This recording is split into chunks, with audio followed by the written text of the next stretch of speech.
কবুল হওয়ার তিনটা শর্ত আছে। একটা শর্ত হলো উজু করতে হবে খুব সুন্দর করে, ভালো করে উজু করতে হবে, তাহলে নামাজ কবুল হবে না। এক নম্বর উজু করতে হবে ভালো করে। 2 নম্বরে রুকু করতে হবে ভালো করে। রুকুটাতে যাবে, রুকু করতে হবে আপনার এই ঘাড়ে যদি পানি রেখে দেয় গিলাসে করে, যাতে গিলাসের পানি না পড়ে, শটাং করে হাতকে তীরের ধনুকের ওই যে দড়িটা আছে ওরকম শটাং করে আপনাকে গান ধরতে হবে। মাথার ঘাড় আপনার বরাবর হবে, সুন্দর করে রুকু করবেন, তাহলে নামাজটা কবুল হবে। আর একটা শর্ত আছে, কোনটা? সিজদাটা যেন ভালো হয়। সিজদাতে গেলে লাক আর কপাল আপনার ঠেকে থাকবে, পায়ের বুড়া লোক মাটিতে ঠেকে ব্যাঁকা হয়ে থাকবে। আর কেউ করছে কি, যখন সিদ্ধাতে দিয়ে জাঁতের মতন ধর পা এড়ালি সপরে পাছা দিকে জাঁত দেখেছেন? জাঁতে পানি ছাড়ে জাঁত দেখেনি? বয়স্ক লোক বুঝে চাঁড়া বলে বুঝতে পারবে না, উঠে গেলো জাঁত। তো ওই রকম করলে নামাজ কবুল হবে না, বুঝতে পেরেছেন?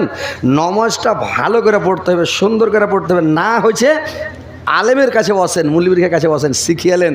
জানেন মাওলানা কেন করে নামাজ পড়বে শিখিয়ে দেন, কেন করে উজু করবো শিখিয়ে দেন, ভালো করে শিখিয়ে দেন। তখন ওইভাবে আপনি নামাজ পড়বেন।